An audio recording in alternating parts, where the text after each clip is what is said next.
qui est le nouvel an. Mais c'est toi qui as abandonné les choses archaïques, les choses démodées, les choses traditionnelles, et qui est devenu nouveau pour une nouvelle année. Je suis ma nouvelle année. Si ma mentalité change, alors tout change. Voilà, mais... Si mon comportement change, mais tout change. Si mon langage change, mais tout change. Oui, parce que les choses anciennes, je m'en suis... Voilà, je me suis débarrassé de toutes ces choses anciennes. Nouvelle an. Je vais encore reprendre les blocages. J'ai des blocages. Malgré la nouvelle année. C'est quand même un nouvel an. Parle un autre langage. C'est ce que j'ai dit à mon fils, à Kinshasa, Tunasi. J'ai dit, mais Tunasi, lorsqu'on t'a dit, les médecins sont sortis, ils t'ont dit, ta femme, elle est morte. Mais tu t'es permis, Tunasi, d'épouser le langage de ces hommes. En épousant le langage de ces hommes, tu as dit de ta propre bouche, en entrant, ma femme, elle est morte. Ma femme, elle est morte. Mais c'est fini. C'est fini. Ta bouche l'a introduit, l'a établi dans la mort. N'ayons pas réalisé que la vie et la mort sont à la portée de la langue. Et ce n'est pas les fruits de tes lèvres que tu rassasies ton corps. Et tu as rassasié le corps de ton épouse par la mort. Elle est morte. Ma femme, elle est morte. Mais il n'y a jamais une prière. Jamais une prière qui peut ressusciter un mort. Jamais. Jésus n'avait pas prié. Tu sais. Lazare n'était pas mort. Lazare n'était pas mort. Pour Marthe, Lazare est mort. Mais pour Jésus, qui a le langage du royaume, il dit Lazare dort. Donc Jésus n'a pas ressuscité Lazare. Jésus a réveillé Lazare. Alléluia. Jésus a réveillé Lazare. Parce qu'il dormait. Parce qu'il l'a mis dans le sommeil. Et il a bien dit aux apôtres, allons le réveiller. Il n'a pas dit, allons le ressusciter. Allons le réveiller. Notre ami, notre frère Lazare dort. Allons, et pour parler le langage humain, pour faire comprendre aux apôtres, je voudrais vous dire que Lazare est mort afin que vous sachiez. Mais il dort. Mon ami, mets ta femme dans cet état par ta bouche, mets-la dans cet état. Ma femme dort. Ma femme dort. Je refuse de dire le contraire de ce que la foi en Christ qui est vivant en moi le dit. Je refuse de dire avec ma bouche, celui qui vit et qui croit en moi ne mourra point. Ma femme vivante, croyant en Christ, est passée de la mort à la vie éternelle. Je refuse de parler le langage des événements. Je refuse de parler le langage des circonstances. Je parle le langage du surnaturel. Le langage de ma foi, de ma vision, de ma confiance en l'éternel, ma résurrection. Nul ne peut me ravir ce dont l'éternel m'a donné. Moi, je refuse de dire, oui, le Seigneur a donné, le Seigneur a repris, que le nom de l'éternel. Ah non, moi, un jour, mon enfant était tombé dans le coma. tombé dans le coma. Il y avait un pasteur qui était avec moi en voyant l'enfant. Oh, Seigneur, alléluia, que ta volonté soit faite, que ta volonté soit faite. Que ta volonté soit faite. Tu es celui qui donne et celui qui reprend. Que ton nom soit loué. J'ai dit, pasteur, allez, tu sors. Allez, tu sors de ma maison. Tu sors de ma maison.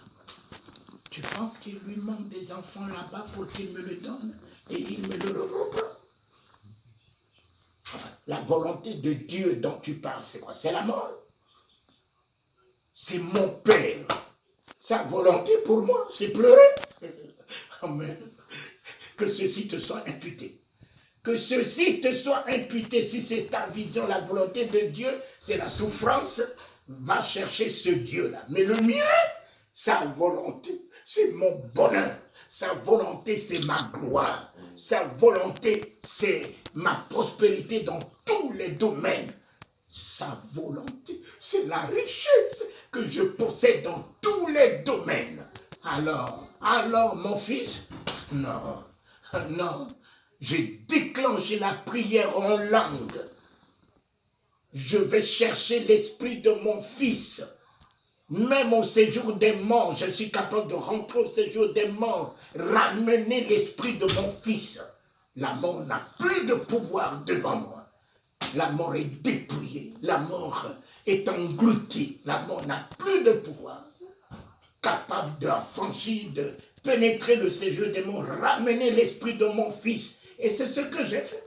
Je suis allé ramener l'esprit de mon fils. Et le voici qui externue 3 fois. Mon enfant est revenu en vie.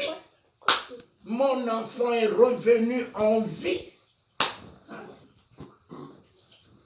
Mais, allez dire, Seigneur, oui, David qui dit, oui, Seigneur, hein, tu es celui qui donne et celui qui reprend. Ça, c'est le langage de David. Moi, les versets, les chapitres que vous prenez, faites attention avec les versets, les chapitres.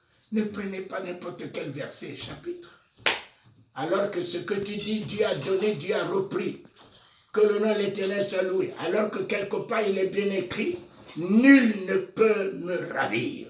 Nul ne peut me reprendre ce que l'Éternel m'a donné.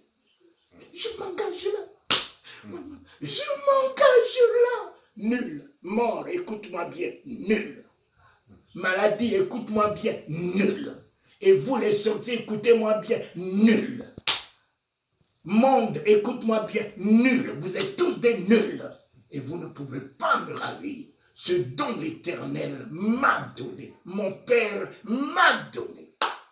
Je reprends mon territoire, je reprends mon territoire, je reprends ma nation, je reprends mon droit de vie, je reprends mon droit de guérison, je reprends mon droit de délivrance, je reprends mon droit de règne, je reprends mon droit de la suprématie, de la souveraineté, de l'excellence.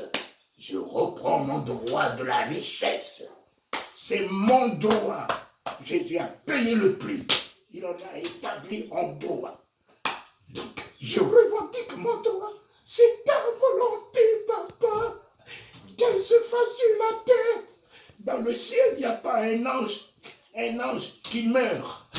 Il n'y a pas de mort là-bas dans le ciel. Il n'y a pas un ange qui meurt là-bas.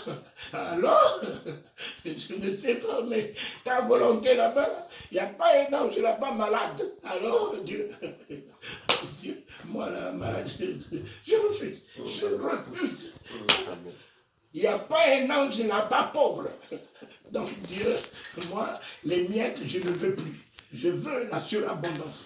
Quand tu es rentré dans la barque de Pierre, ce n'était pas l'abondance, c'était la surabondance. Et les autres barques s'approvisionnaient de la barque de Pierre. Donc, moi, je ne suis pas béni. Je suis une bénédiction. Je refuse d'être béni. Je suis une bénédiction.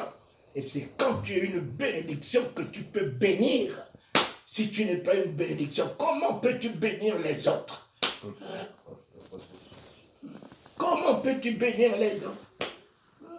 Quand Dieu a béni l'homme, cela veut dire quoi? Dieu a établi un pouvoir dans la vie de l'homme. Et ce pouvoir te permet d'établir la bénédiction tout autour de toi. Parce que tu incarnes le pouvoir de Dieu béni en toi, de Dieu souverain en toi, de Dieu de miracle en toi, de Dieu de prodige en toi. Tu es capable de rendre la bénédiction en tout lieu où tu vas. Où tu vas. Alors, les versets, la Bible déclare. Mais vous faites déclarer deux fois la Bible vraiment tout le contraire. À Kinshasa, qu'est-ce qu'on a dit